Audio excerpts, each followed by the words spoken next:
What do you do when your team isn't buying in to the culture?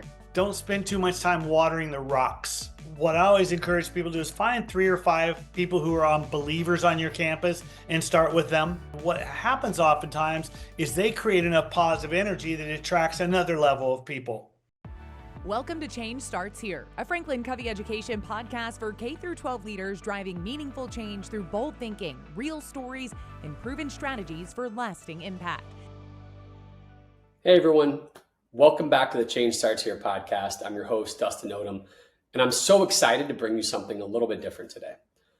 Instead of our usual one-on-one interview, we're going to share a recent webinar that featured, for lack of a better term, the incredible Phil Boyte.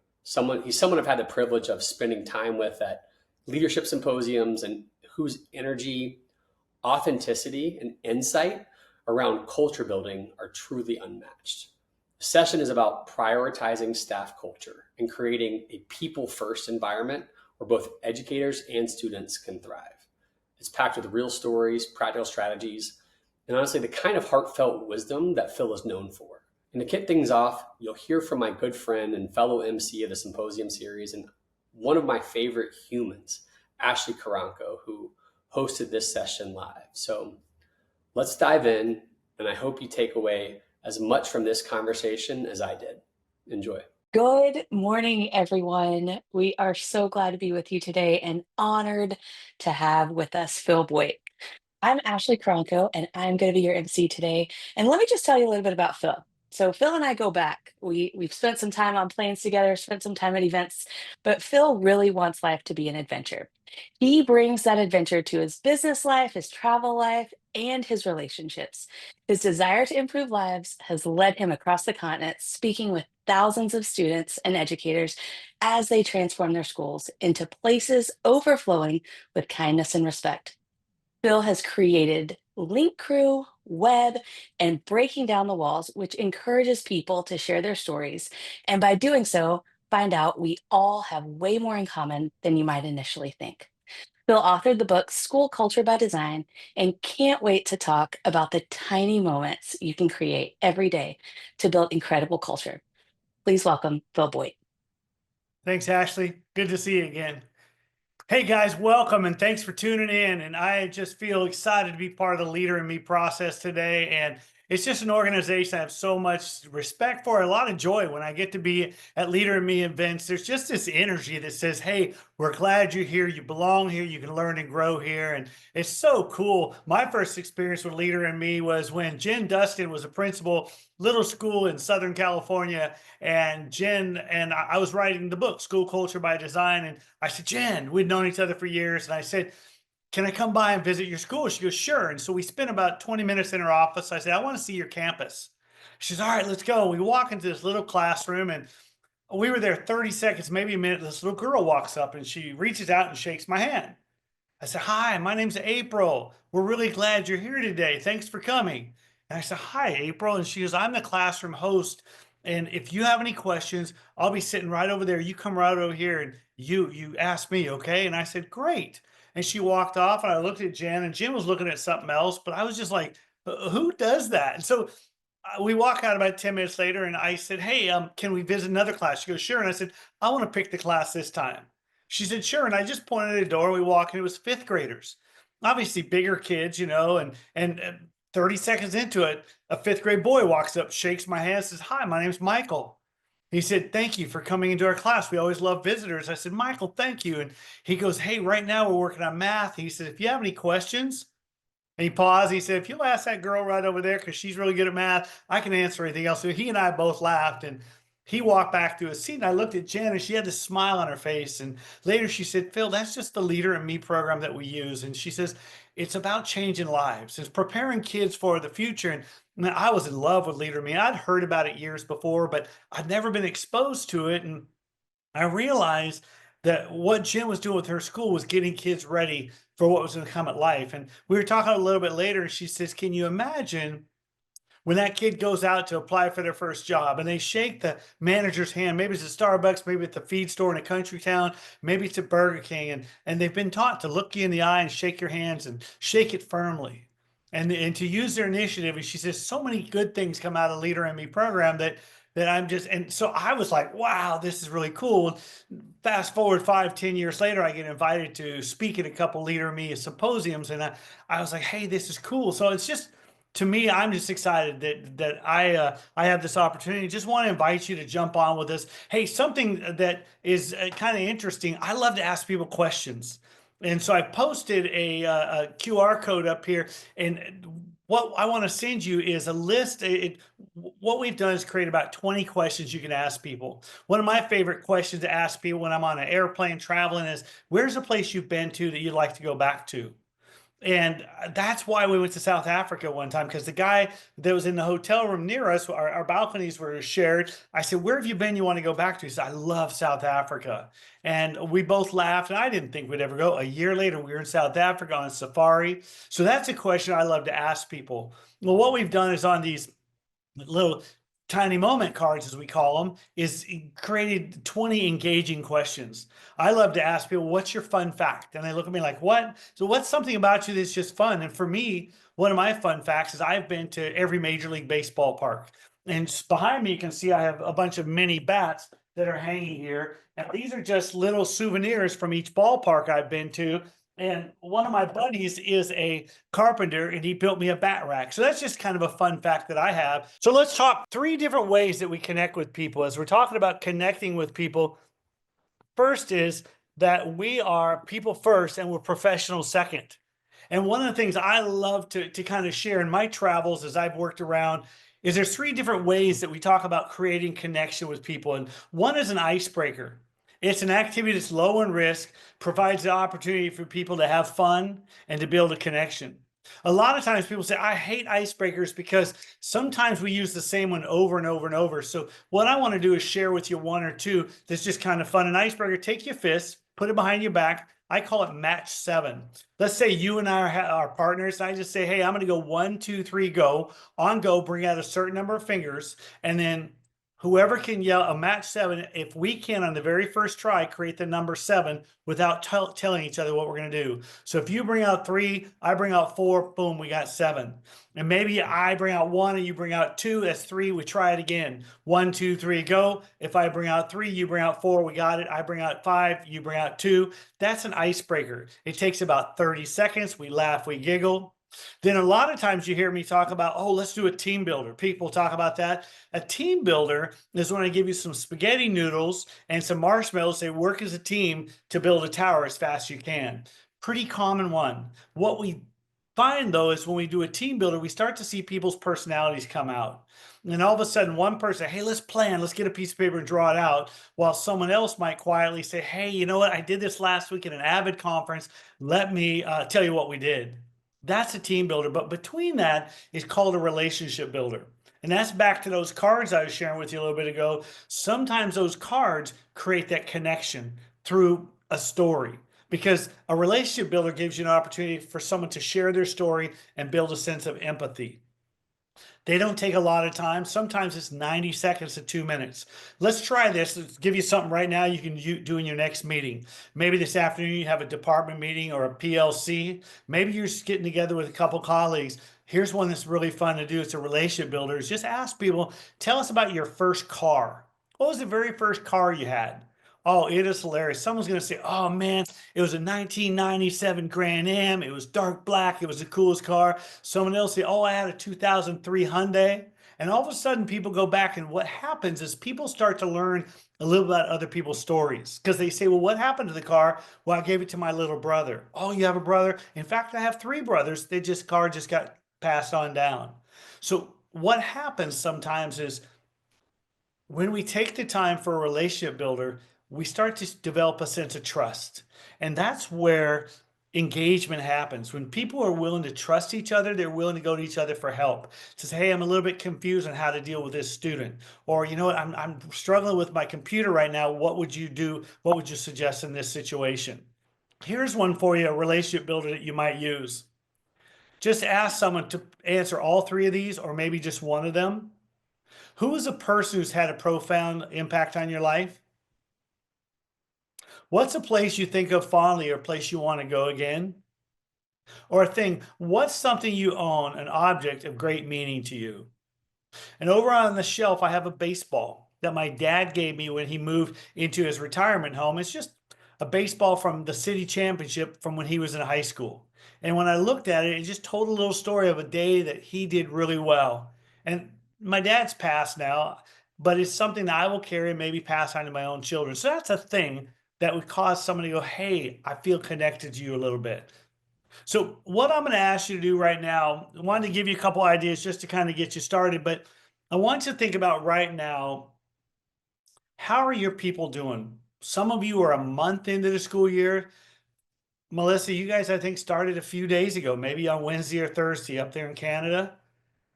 People start at different times, but if you were to do an assessment as a leader right now, are you thriving, striving, or surviving? How's your staff doing? Is your staff thriving? Are they striving, working to get better? Or are they really just surviving right now? And when you think about the overall campus culture, how would you say it's going? Thriving, striving, surviving? So if you'll go ahead and in the chat box again, I think it'll be interesting for people who are on this call with us right now to look and see how other people are doing. Because we get, Cheyenne, my business partner, we get sometimes 20, 25 calls a week. People going, hey, can you work with us? Can you do a PD? Can you keynote something? Can you work with our staff? And she said, what she often finds is that people think they're the only ones that are having a challenge or struggling right now. So if you go ahead and put in your chat box, just how would you describe your current staff culture? Thriving, striving, or surviving? We have learned in the work that we've been doing in schools is it's these tiny moments to help cultivate a thriving culture. And we don't talk about building a culture. You already have a culture. It already exists. And one of the things that I like about Leader in Me is that if you go to a symposium, go to one of the conferences, they're not saying get rid of the whole thing you have. It's take what you have right now and like I didn't pull it out today, but turn the Rubik's Cube a little bit, make some adjustments, and then you can, as you would make those adjustments, you'll start to see different departments, different parts of your campus thriving. Sometimes it's just a change in the lunchroom. Sometimes it's a change in the hallway. Sometimes it's a change in the way we greet people as they come into the building. And so what we've learned is these tiny moments. The factors that we think matter most to employees, you take a look at the slide, and some of you are on your phone and you maybe can't see the slides, but it says culture and values are the factors that matter the most. If you look all the way at the bottom, those you can see it, compensation benefits. I think in education, we're kind of settled the fact that we're never going to make a lot, but we're going to make enough. And some of you would argue even enough.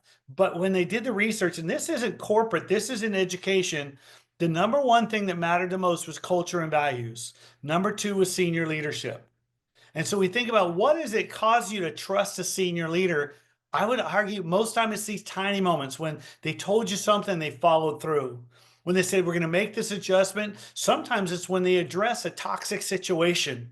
Everybody knows that's the problem and they go deal with it. Maybe the previous administrator just kept kicking the can down the road. So it's interesting that Vivek Murthy, who was our Surgeon General for 6 years in the United States, and he said that the one thing that's missing is just community belonging. There's just sense that, you know what, I belong here. I can thrive here. It's so interesting. He thought when he became the Surgeon General that the number one health issue in the United States was going to be heart disease or diabetes. He said the number one health disease is loneliness. And you stop and think, who is it on our campus that might feel lonely? They might feel like, is it that new staff members that's been there 3 weeks and they still haven't been invited to lunch? Is it that staff members that came in the middle of the year last year and they still haven't found their place? Be kind of curious to figure out who is it that might feel that way and just try to include and engage them in some way to make sure that they feel like part of what's going on. And I think that the work that we have discovered is probably the most meaningful work that we do is the people first culture builder.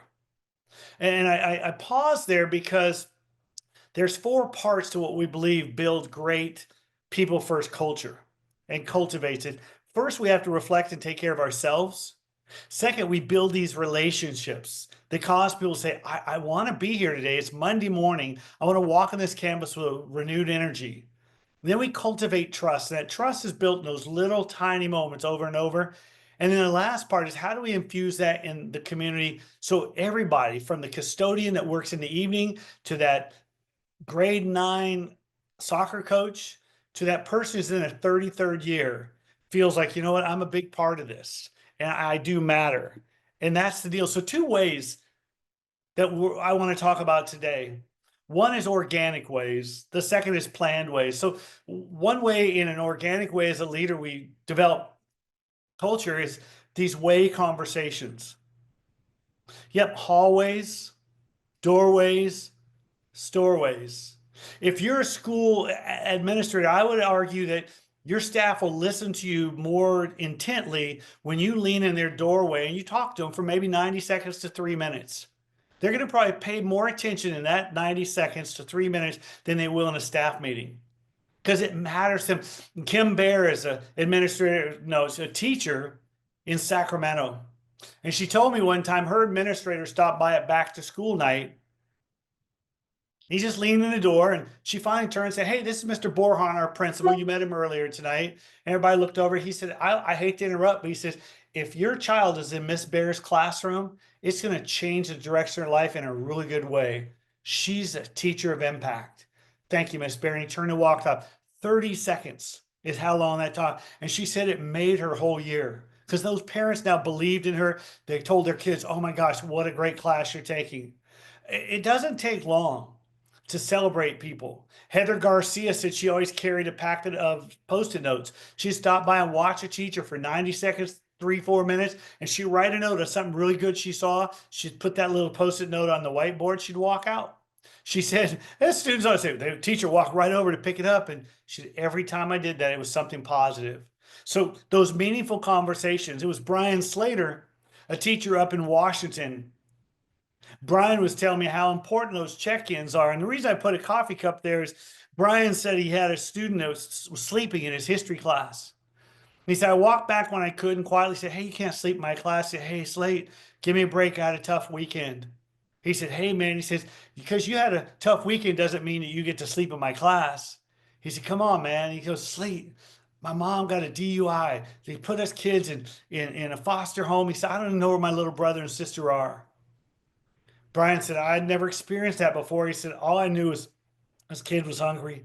He said, I haven't eaten in 2-3 days. He said, "I went and got him a power bar, put it on his thigh. And when class was over, he said, hey, hang on." They went to the counselor. They called around, made sure his little brother and sister at school had got food. But he said, that was the day. He said, I realized there's so much more in these kids' lives than just me teaching history. So he said, we're a Google Classroom. And so I created a Google chart, and I asked the students to put a number 1 through 5 every morning. When I'm taking roll, a 1 is, man, things are really bad. 5, things are great. He said, whenever there's a 4 or 5, I try to, hey, what's going on in your life? I made the volleyball team. Whenever there's a 1 or 2, I try to grab that kid before the period's over and check in. He said, it's amazing to me. But what happened about 2 months into this, the kids are like, how come we don't know your number? So he said, I drink coffee every day. So he said, I would just put my number on the side of my cup.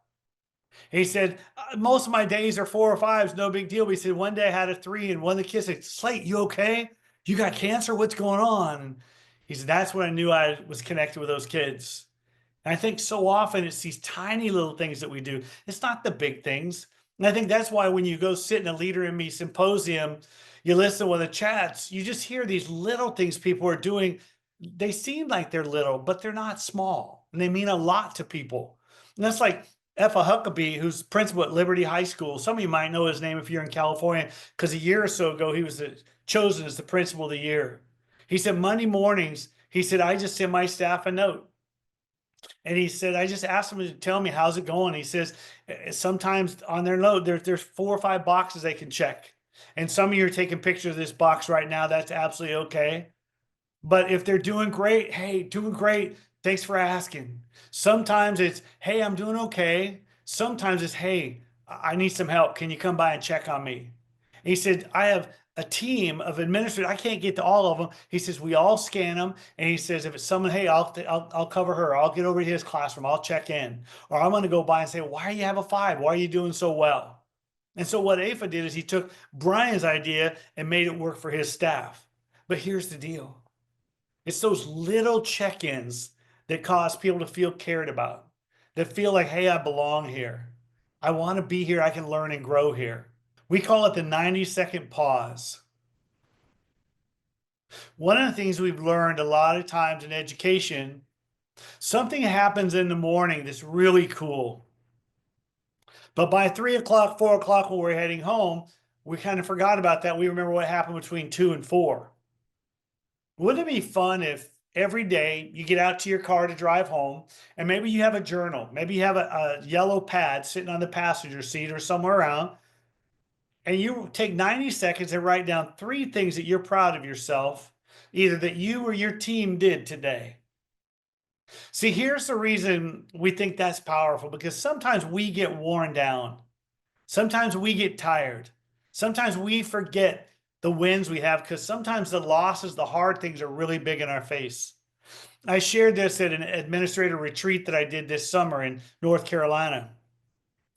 Superintendent said to his staff, look, he said, what I'm going to ask you to do is do this every day before you go home. He said, we meet every 2 weeks. He said, I'm going to ask you to bring that pad into our meetings. He said, all I'm asking you to do is tell me 1 or 2 of those things, because every week we just need to hear this, because we're doing great work here. We're doing great things. And he said, it's really cool when you can talk about what you're proud of. My buddy Grant Friend up in British Columbia, if you know British Columbia, he's out in Maple Ridge. And he said, Phil, when I heard this idea, I went and bought a win journal for everybody on my staff. He said, I wanted to write down their wins, the things that have gone well. It doesn't take long, 90 seconds. But wouldn't it be cool at the end of the week to look back? Oh, I forgot about that. That happened on Tuesday. I forgot about that. I wonder about doing this with your students. How many of your students, super high achievers, all they remember is the mistake they made, the test that didn't go so well, the soccer game that they lost? What might happen if they, as students? So our point in Leader in Me is not only do we want to be really good for the students, we want to be really good for the staff. We want everybody who walks that building to feel like, you know what, this is a special place. And it's no big things that cause that. It's these little things. Another way to cultivate these relationships is through some planned strategic ways. So one of these is asking your staff to be part of designing the culture. So the question I like to ask people, what do you want your school experience to look like, sound like, and feel like? If you can see the pictures, that's the main office. They call it the superheroes headquarters, because they said, hey, those of you that work in office, what do you want to be called? They said, we're the superheroes. And they loved it. Now that looks expensive, but if you were there the day they took the picture, what that was, they went to the art class and that's all handmade. That's just butcher paper or art paper, and they created those pictures. But can you imagine you walk into the school and that's what you see, and you got to get a smile on your face. And those people, when they're sitting in that office, and they feel like the superheroes because they solve so many things. What do you want your school to look like, sound like, and feel like? That's why getting AirPods out of kids' ears. Some of you, phones are not allowed on campus anymore, but some of you are. And that's what one principal said. She said, Phil, I want my high school to be loud and laughy and kids playing. I don't want them all tuned into their own version of music. And she said, a school experience, what should it look like, sound like, and feel like? And so here's an appreciation station. One of the things that's really cool is that Josh Niehaus, who's the principal at this elementary school in Corning, California, he just put a bag out that looks like a little lunch sack for each one of his staff. He got it nicer than a lunch sack. It's got a little hoop on it. And he put appreciation cards, and he said, hey, would you please take some time and write a note to your colleagues and drop them in this week? And what was really fun was that his staff got so excited about this, they started dropping them in. That on Friday, take them home, read them on your own. And what's really cool is how powerful those notes are. It's one thing to get appreciation from an administrator. It's a great thing to get it from Teacher Appreciation Week, from a parent or a kid. But man, when your colleague calls you out and says, I appreciate this about you, thank you for this, That means so much. So again, a little idea. And Josh said, hey, this is something I did. It went over really well and shared it with us. Another one that's kind of fun that's coming up because we got different holidays. Pumpkin in your pocket. This has been done in a variety of different ways. Some people call it peppermint in your pocket, pumpkin or egg in your pocket, depends on the season. But we've got Halloween coming up, and then we've got Thanksgiving coming up. The idea is you print maybe 5 or 10, 15 little paper pumpkins, and you give them to 10 different staff members. And again, how many you give depends on the size of your staff, but you give them to 10 different people. And the game is everybody gets the copy of the rules. And the situation is, if I walk up to you and say, hey, before I can ask you have a pumpkin in your pocket, I have to ask you something about your life. Hey, I don't know you very well. How many kids do you have? Oh, you have 3, all girls, 2 boys. What? Oh, cool. Well, I don't have any kids yet, but I hope to someday. And then do you have the pumpkin if you're in your pocket? If you do, then you have to give it to me. Now, I try to hide the fact that I have it until someone comes up to me and says, do you have the pumpkin in your pocket? If I have it, I have to say yes, and then I have to give it to you. The fun of it is whoever has the pumpkin at 3 o'clock, 3:30, whenever the end of your day is, they win a prize. You make the prizes fun. There's going to be 10 of them. If you're a smaller staff, maybe 5, larger staff, maybe 25. I don't know, just enough where the pumpkins are moving around, peppermints are moving around. So we heard a story about one school. A lady said, I was walking to my car and one of my colleagues came running across the parking lot, says, it's 2 minutes to 3. Do you have the pumpkin in your pocket? And the person had to give it to him with a minute left on the clock. The point is, if you want to create a culture where staff's like, today was great.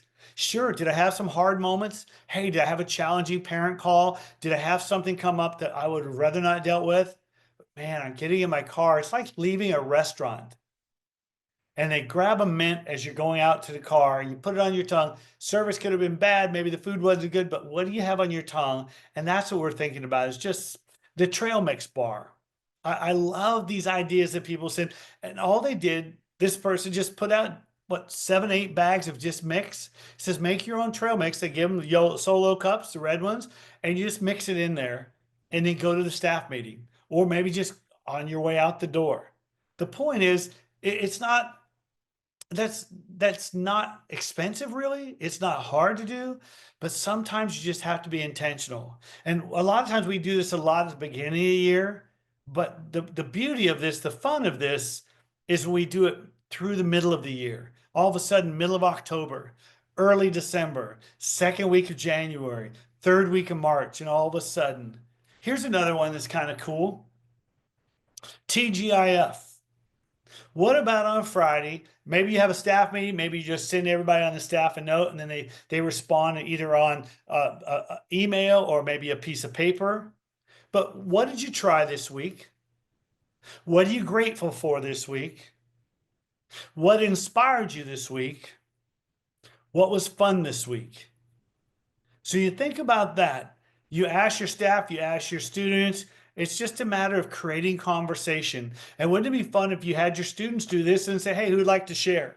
And maybe 4 or 5 of you more outgoing kids share. Say, all right, now turn to the kid next to him. Tell them one of the 4 that you wrote down. And all of a sudden, the quiet kid, 3rd row back or 4th table over, gets a chance to share a little bit about their life. And then their classmate, next time it's like you say, hey, I need a partner. You turn to that kid, hey, remember we talked the other day? And they just feel a little bit safer. So here's the question I'd like to ask you. If you go to the chat box and think about, well, don't even go to the chat box, just in your own notes. What's one idea that you heard that might work well for your team this fall? And I'm only reading the slide because I know some of you can't see it because you're on your phone or something. When I do PD at your school or Keynote, I don't read slides because your 3rd grade teacher kind of took care of that for us. But what's an idea you heard that might work well for your team this fall? Because some of you are just like, you're right. That's what I love about Leader in Me, is every time I go to something that they host, I pick up another idea. It's not like, sometimes we have pages of notes and then we select 2 or 3 ideas that come in that. Something that we do at these school culture summits, where we spend 2 days talking about exactly how does your team create the culture that you want? We're actually doing one this week, a little bit late for anybody to come. Naperville, Illinois, just outside of Chicago. And schools are bringing teams of 3 to 5. Just because earlier in the slideshow, I said something about how do you get your team to create that feeling of what we want it to look like, sound like, and feel like. We also do these people first retreats. If you have any interest, I'll put that slide back up in a little bit with the QR code that you can take a picture of. Because some of you, there it is right there. You can take a picture of that if you want. We'll send you those tiny moment cards, but we'll also respond to an email if you're like, hey, could you go back and send me that slide? Or I missed that one. I didn't quite get those numbers. So now what we want to do is have maybe 5 or 10 minutes of some question and answers, and maybe you can type them in the box. But Ashley, I don't know if it's Ashley or Dustin's going to jump on here with me, and we might have a few minutes for some questions and some answers. Yeah, I love it. I love it, Phil. I have taken tons of notes over here as well from just all the greatness. People first. I have a few questions for you, Phil, that I had already snagged out. Here you go. What do you do when your team isn't buying in to the culture or Well, even the culture work? Let's just say like you're working on the culture and people aren't buying in. What do you do? absolutely. Sometimes you have to realize you just keep grinding. I think one of the things, what I think it was Bill Walsh says, if you take it, he was the coach of the 49ers when they're winning Super Bowls. He says, if you start doing the little things over and over and over, he said the score will take care of itself. I think what I always encourage people to do is find 3 or 5 people who are believers on your campus and start with them. Because let's say you have a staff of 25, maybe you have a staff of 250, and you find those believers, the people that you're like, you know what, they're going to try it, they're going to do it, they're going to do it, and start with them. And what happens oftentimes is they create enough positive energy that it attracts another level of people. And then those people, maybe you go from 15 to 25, and then those people are having enough fun that then it becomes 45. And there may always be a small group of people that never participate. Well, there's a million reasons why. Maybe they're going home to some challenging things. Maybe they just, every school's got someone on their campus that someone licked all the red off their candy cane. They're just not going to be happy. And in the book I wrote, School Culture by Design, one of the pages says, don't spend too much time watering the rocks. Use your water and That's your good. fertilizer for the people who are going to grow. So that's what I do. Start with the people you know, include them, and grow that crowd. That's really good, Phil. Don't water the rocks. Don't waste your time watering the rocks. Water the people that are going to grow. So right now the energy is buzzing, right? School just started. It's September. We're making things happen. People are just coming back. Some of our friends in the Northeast are like literally in week 2 of school. Right. Um, but we know that Shocktober is next, Right. Phil. So we are going to get this mid-year drag. So how do you lift the energy when we get in that kind of Jake break middle of the year season? I'm not sure whose sense of humor said, let's make it the longest month of the year and end with Halloween. And luckily this year, 'cause Right? I get hired to do PD almost every year, Halloween or the day after, because no one wants the kids that day. Well, this year, Halloween, I think, is on a Friday. So Saturday, Sunday, those kids belong to mom and dad. But here's the deal. I think we have to pace ourselves with these small culture activities, because I think a lot of times we have the staff breakfast, we do all this stuff to build team in August or September. And then what happens is, what do we do in October, November, December? I think some of the ideas I just gave you guys, the appreciation notes or the trail mix. What if you have a staff meeting middle of October and you do something like that, or some other activity that maybe it takes 10 minutes to play Name That Tune, and your administrator is like, we don't have time for that. We have to get through this stuff. Well, if you have an hour staff meeting and you lose them 15 minutes into it, their brains are gone, then maybe you play a quick Name That Tune or some other activity you picked up at the symposium or one of our events. And then you build that into October, November, January, February. And I think that's part of it. That's part of what we want to do for people, is we want to continue to feed them ideas. Yeah, yeah, that's great. That's great. January, February, Phil.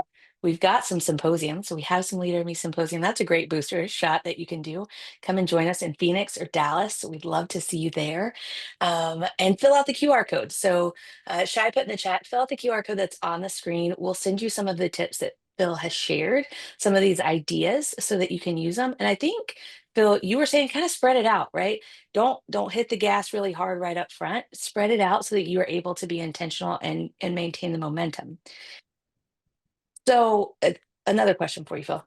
A lot of the people I was reading the chat, lots of people on here are people leaders, right? They are changing the world so that other people are able to continue changing the world. How do we support them as they are doing all this heavy lifting, making all of these things happen for the people that they support? How do you keep the home fire burning? That's why we created the People First Retreat, because we find so many leaders are so worried about taking care of everybody else, they don't really recognize it's okay to take care of ourselves. And it's pretty interesting. We get the feedback from the folks who said, "You just gave me permission to take care of me first." So a couple ideas. How do you take care of me first? You've heard all the stuff about self-care, get more sleep, walk more, water. But I think what we have to do is we have to learn to be intentional. And Ken Schaefer went through a retreat about 2 or 3 years ago. He said, "You know what I realized? I was neglecting my own family to take care of everybody else's family." So he said, "I'm a middle school principal." And he said, "I get off usually 3:30, 4 o'clock, unless I have something else." And I said, "I would work until 6, I'd go home, snack in dinner, and then I'd work again." What I've learned though is now what I want to do is go home by 4, leave my phone in the car. My wife and my admin have each other's numbers in case there's an emergency. And he says, "I'm with my family, dinner, hanging out until 8, 8:30. They go to their room. I get out my laptop. Sometimes I have to work another hour, hour and a half." Leslie Lone was the one who says, I know to take care of myself, but I have to be intentional." We said, "Leslie, how do you do it?" She says, "I put my walking shoes right inside the door. When I come home from work, I either step in them or step over them." She said, "If I step in them, sometimes I'll walk around the block once, which is a third of a mile. Sometimes I'll walk around it 3 or 4 times." But she said, what happens is that I'm very intentional about stepping into those shoes, and that way I take care of me. So just a couple little things. I think sometimes we think it's inconvenient, but if we're intentional, we become healthier. And I like DeWitt Jones, who said, "It's not that I want to be the best in the world, but I want to be the best for the world." Yeah, I love that. I love that. That sounds like you're just connecting back to the 7 habits and, teacher people, we need to hear it, multiple times. We are the only people taking other people's kids home and having other people pick our kids up, right? So we have got to make sure that we're good for us first. Yep, So sharpen good. the saw. Yep. Sharpen and soft. Always a pleasure being with you. Thank you so much for sharing your wisdom with us today. Any closing words before we go? I learned years ago one of the most important leadership skills is to have permanent flexibility.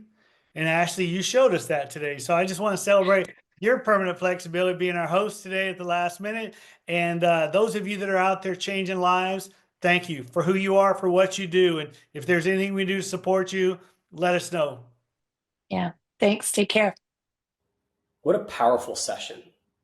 A huge thank you to my friend Phil Boyte for reminding us that culture isn't built in the big things. It's built in the small, everyday moments. The way we check in, connect, and encourage, and follow through matters.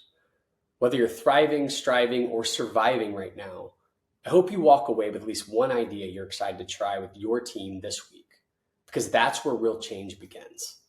If you've enjoyed this special episode, we'd love it if you followed or subscribed wherever you listen so you don't miss future insights from inspiring leaders like Phil. And be sure to check the episode description. We've linked some free resources from Phil that can help you start building a more connected and energized school culture today. Thanks for tuning in as always. And please remember, change starts here. Even the smallest moments can spark lasting change. Franklin Covey Education is a trusted partner in developing leaders from the classroom to the boardroom in over 8,000 schools in over 70 countries.